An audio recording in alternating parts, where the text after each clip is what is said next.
Joseph YouTube, welcome to the Coffee Pod. My name is Chisha Zed. Drink the coffee, it'll make you feel better. Divorce can be a dirty game. You've heard the stories. You've seen what people are willing to do to secure money, secure spousal support, child support, gain custody, gain the house. People report looking at their partner, their ex-wife, their ex-husband, and describing them as somebody who they do not recognize. Now, a situation that I've seen really affect a lot of men, especially here on the channel, when it comes to divorce, and usually ends in a woman securing the house and trying to kick the man out, is false accusations. False accusations when it comes to things like DV and assault, etc. And men usually are the victims of such lies. And it happens so often that I probably have a compilation of videos I could put together just on that topic alone. I've heard a lot of people refer to this as what attorneys call the silver bullet. Now, the crazy thing is when this actually happens to a man, he ends up finding out that this is a pretty common occurrence. But what if I told you men are starting to use the same tactics as well? What would happen in a situation where men is starting to play by the same rules that we've seen a lot of women play by? This next video is captioned, "How did I lose custody?" This is mom talking. Here's how it happened. Help me share my story worldwide. Rally, April 24th, 2024. No more wasting time. Let's get it. So I have a lot of people asking me, how did you lose custody? Because moms don't lose custody, right? I have no drugs or alcohol problem. I have no mental health issues. What I have is a really bad situation. Bad luck. Horrible luck, maybe. Whatever you want to say about it, this is what happened, is that my ex staged a false assault so he could get the upper hand in family court, and he did. So calling 911, said he was being assaulted by me. And of course, you know, if a woman assaults a man, it's serious because a man wouldn't lie about being assaulted, right? Not always the case. So I left, and that acquittal took 8 months to clear in criminal court. And at that time, family court had already proceeded, and they had already deemed me as the assaulter. And I was charged with assault, but I wasn't. So that was used against me in family court. Now, again, there was no assault. The police photos didn't show anything. The written statement and the police photos did not align. So it's perjury. But they ignored it in family court, which a lot of us know that they do ignore perjury in family court. So not only did I have that sort of ding on me and not having a lawyer to protect me and my rights, I didn't even get the evidence from his lawyer. Guys, I'm going to assume that we might have people here who may not know certain terms. So real quick, Miss Coffee, the term perjury, we're just going to look that up real quick. Miss Coffee, what does perjury mean? Perjury refers to the act of intentionally lying or making false statements while under oath or affirmation, typically in a legal setting such as a court of law, during a deposition, or when giving testimony. It is a serious offense because it undermines the integrity of the legal system by misleading the court or other authorities. Perjury can result in legal consequences, including fines, imprisonment, and other penalties. The severity of the consequences often depends on the jurisdiction and the specific circumstances of the perjury. All right, so you guys heard it. Perjury refers to the act of intentionally lying or making false accusations. Now, she's learning, and a lot of modern wives are learning, that the court doesn't do anything about perjury. I haven't seen situations on my channel in X's where men have these situations and the perjury is dealt with. The lies are dealt with. And now a lot of chicks are experiencing this. And guys, I'm not assuming that the man was lying, by the way. I'm giving this woman the benefit of the doubt here.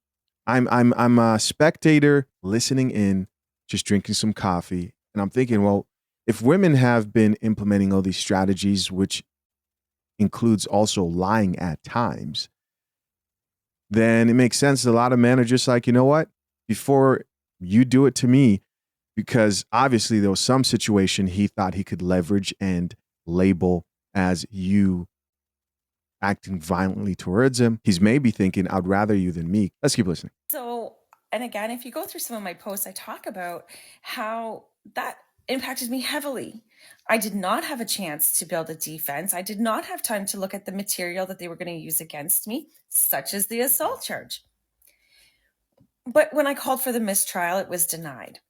So those are the reasons why I need to speak up on April 24th, 2024, because those situations are becoming more and more common. False assaults, men, you are getting dinged with them. And I can tell you, they are horrible. Oh, wow. Okay. I'll give her props here because I actually didn't expect this.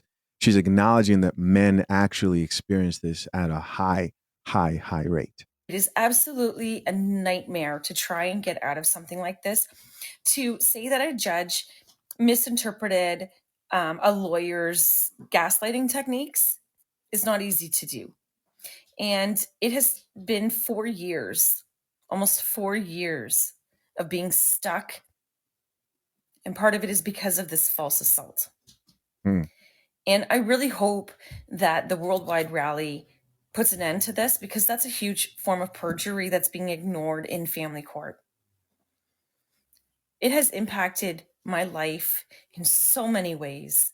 It has impacted my ability to parent my children and for them to have the life that I really want for them. So that's what happened in my situation. So the false assault was, used against me. I didn't have a lawyer for family court, and I didn't get the evidence. I don't have drugs or alcohol issues. I don't have mental health issues. I'm a pretty normal person, right? I just got caught up in a really bad situation, and I got caught in family court. And family court, as we know, is broken. Family court is broken. We can agree on that. It's as simple as that. It's broken. And it needs us to speak up, share our stories so that I can get fixed. Because at this rate, false assaults to get the upper hand in family court are going to become the number one thing to do. Because criminal court takes forever to sort through. So please help, share my story, share others. Because the more our voices get heard, the more likely that we'll be able to make the changes that we need for our families. Thanks. All right, guys, so that's it. What it sounds like, too, when it comes to these type of situations is the pressing issue of custody for children usually has to be figured out as quickly as possible. Of course, now the courts are going to prolong whatever they have to make their money, because that's what they are about. Drink the coffee, it'll make you feel better.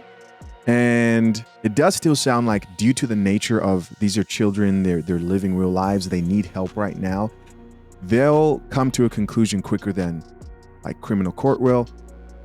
And if all they know is that there's this pending case of possible assault or a DV charge against this particular parent, then they're probably just going to lead and proceed with caution. And so it becomes this game of who can accuse the other person first. That is what I'm interpreting here in this situation. Now, this sounds like a lot of videos, man. I don't think I have to bring up examples here. But there are a lot of videos I've done here of men who have voiced out their struggle with exactly this. What do you guys think of this situation? Let's check out some of these comments and see what the people have to say. First commenter here says, same here. Misrepresentation, dishonesty from attorney and Dirty John, draining with this broken system and hopeless. Somebody else here added to the conversation and said, happened to me, my ex twisted stories about my boyfriend, and when I explained everything, judge didn't care and took his side. So it sounds like the father there accused maybe her boyfriend at the time of not being safe to be around. Here's another comment that says, keep your faith strong. Somebody else here says, I'm so incredibly sorry you have to go through this. My son turned 18 in September. His father did the same thing to me. The system isn't right. The system isn't right. Family court, we know the laws need to be changed. They need to be updated. And it's a billion-dollar industry. They're not concerned with fixing it. But like I've always said this, a lot of these issues that we talk about here, they will not address until women are affected, because we live in this gynocentric society where women come first. And so as soon as women start paying more child support, as soon as men start realizing and not feeling bad, because they'll think, hey, she doesn't feel bad when she decides, you know what? Like the example of the tech guy, he's actually on YouTube, who took his wife's phone. They were going through a divorce and wouldn't give it to her because he wanted to look through it. And they labeled that as stealing her property, and the police came, and it was put in the category of some type of criminal offense or something like that. They arrested him. As a man, your woman takes your phone, she runs in the bathroom. You're just going to sit out there and be like, hey, babe, you know, you're not going to think, let me get this woman arrested. But what if men start proceeding with the same type of viciousness and lack of sympathy? That is what it looks like will happen, especially if things don't change. What do you expect? Men also want equality and care and want to spend time with their kids. Somebody else who says, I'm so incredibly sorry you have to go through this. My son turned 18 in September. His father did the same thing to me. The system isn't right. I think I already read that one. Somebody else who says, happened to me, still fighting it. The creator, the actual chick, responded and says, thank you for sharing. There's another comment that says, the system is corrupt. I feel you. I am in a similar situation. Guys, this is a very interesting video, I think. What do you think? Leave your comments down below. As always, I appreciate you for checking out yet another episode of The Coffee Pot. Till next time, I'm out. Peace.